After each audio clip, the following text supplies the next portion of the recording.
radio, man? Well, here's the deal. I started in college. Mm-hmm. I went to Northern, Okay. and it was weird because like when I got into radio, I didn't like. Sometimes people ask me, "Was radio a dream of yours? Did you always want?" No, it was a career choice. Like I was in college, just doing taking regular classes, and I didn't have a major.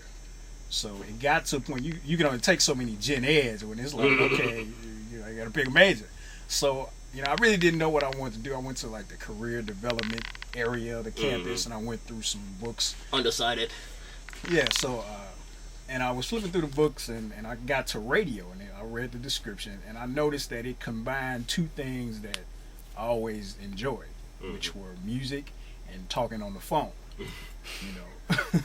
For real, when I was a kid, man, I'm not a kid, but like teenager, high school and all that, the phone bill was always high. My mother was always threatening me. You like macking? You like macking? Get out that phone. Not necessarily. It wasn't even just macking. I mean, just talking. I just like to talk on the phone, because my thing was like, if everybody's not going to be right in front of you, so that's what they made the phone for.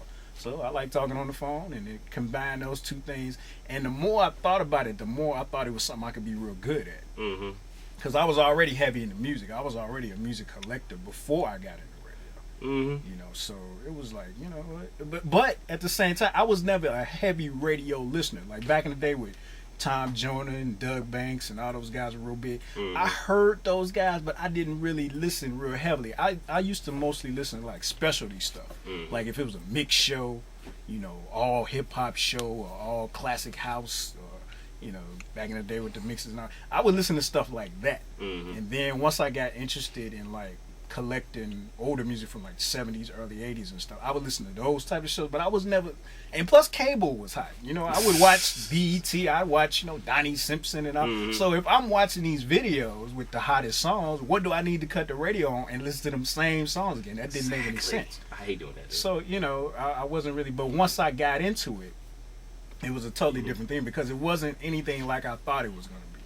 College radio was interesting because I found out, for me at least, the most important thing wasn't the music, it was reaching the audience that I wanted. Wow. And when I started, I wasn't doing it. I was playing whatever I wanted to play, but because Northern is close enough to Chicago where you can get the regular radio stations here, so you could only get the college station through like the cable system. You had to have a cable hooked up to the radio and all this stuff. So it wasn't really too many people listening. People knew I was on because I was promoting it, but they weren't really paying that much attention. So it was like, okay, well, because I was actually playing like classic house music, like deep house. People don't know that. Wow. But I only did that for like a semester because I saw that it wasn't working. It wasn't reaching people. Was you dancing in the studio, the house music? Nah. It's house. Nah. It's house. Nah. Jack your body. That's not deep house though. Jack your body. I didn't really like stuff like that. We I was talking more to, the classic stuff, the Teddy Pendergrass and the old salsa disco stuff. That was the stuff that I enjoyed a little bit more. Some of the tracks, were cool, but that wasn't really my thing. But when that wasn't working, then I started playing classic R&B because there was a lot of samples and stuff. So I figured, people would want to hear the original songs too. So I was playing that because it didn't make sense to play regular stuff that was out because they could already get that somewhere else. Exactly. That's why I play all. I mean, did you start picking up? Did it matter or what? You know what? I did as much as I could in college to try to get an audience. I mean, I changed days. I was on Saturday night 6 to 10. Then I was on Friday night 6 to 10 because people was like, "Oh, I didn't hear," So then I switched, but that didn't work. So then I switched to like Tuesday and Thursday 6 to 9. Then I switched to 9 to. What I eventually found out by the time I graduated, it didn't matter because people were just not listening to that station. Yeah, I feel you. So. But once I got into professional radio, that was a whole different thing. It wasn't really an issue. So, how'd you get on a radio station? I mean, it was like, you couldn't tell them like I got so many listeners, no one wanted to tune in. I mean, what'd you end up doing to show that you could be on the radio? Well, this is what ended up happening. First, I interned, and even how I interned was a real interesting story. I was just thinking about this last night. At first, there was a station on 106.3. They played classic R&B. Back in the mid 90s, like 93, 94, it was WJPC, and they were playing like classic R&B, but they was playing like a lot of real good stuff, and I wanted to get on with them because I was learning a lot of stuff from them. But at the time when I approached them about doing an internship, I didn't know it, and a lot of them probably didn't even know it either. They were about to flip formats to all hip hop, and they ended up going off altogether, and it became 106 Jams. But that was before I got with them, or tried to get with them. So then I tried to get with V103. It's okay for me to say these stations. Yeah, it don't matter. We don't get paid. All right, okay. So then I tried to get with V103. And I remember I wrote a letter, just like I wrote a letter to the program director for 106.3, who at the time was Al Greer, who later ended up doing Whispers in the Dark on GCI. Oh, okay. You know, I ended up working with him. And the program director for V103 is a guy named Max Myrick. And I wrote him a letter. I didn't get a response from him, but I ended up getting a letter from them because they had this thing they were doing called the Expo for Today's Black Woman. They had just started it the year before. And that year, they were about to do another, so they were looking for volunteer work. You know, you wasn't going to get paid. But they said, hey, we had this meeting on such and such night, 7 o'clock, whatever time it was, you know, if you're interested, come by.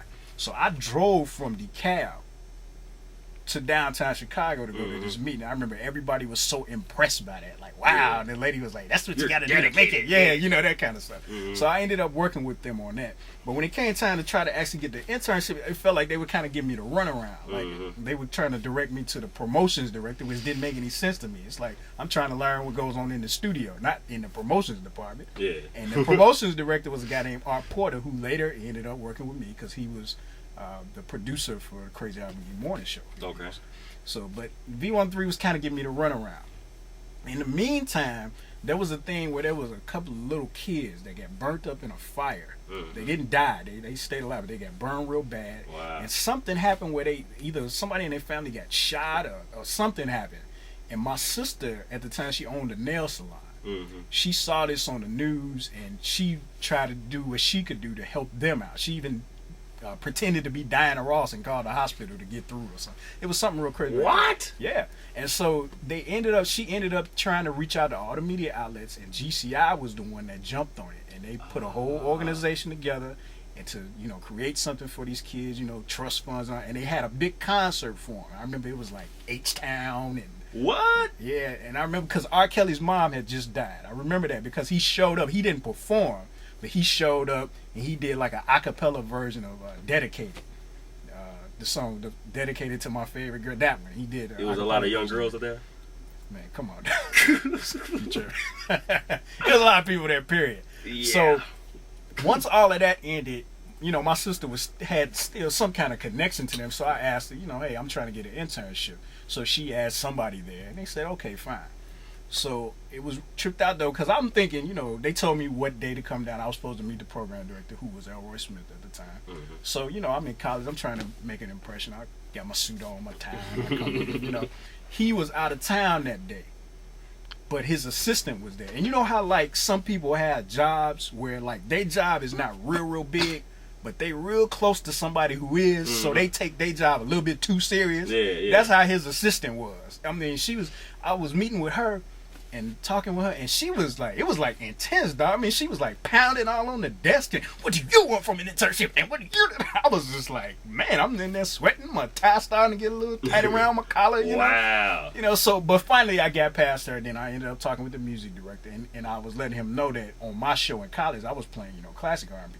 So they ended up putting me with the AM 1390, who at the time, that's what they were doing. They were doing classic R&B. They were called like Dusty Radio 1390 or something like that.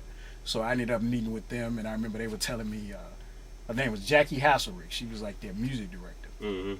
And she used to host a gospel show on GCI. And I remember her sitting down with me. She was like, you're not Tom Joyner, you're not Doug Banks. And I'm like, you know, I'm just trying to be Marcus Chapman, you know. But she explained to me they had some interns come in, get a little full of themselves, and they kind of had to check. So they were putting me through that to just let me know, like, this ain't easy. Like, you're going to have to earn whatever it is we got. Because, I mean, at the time, GCI was just huge. I mean, real huge. So anything associated with them was like, people was into it. Yeah. So it was like, even though you're not going to get paid for this internship, just to get to this point, you're going to have to earn this. So finally I got in there and interned and, you know, took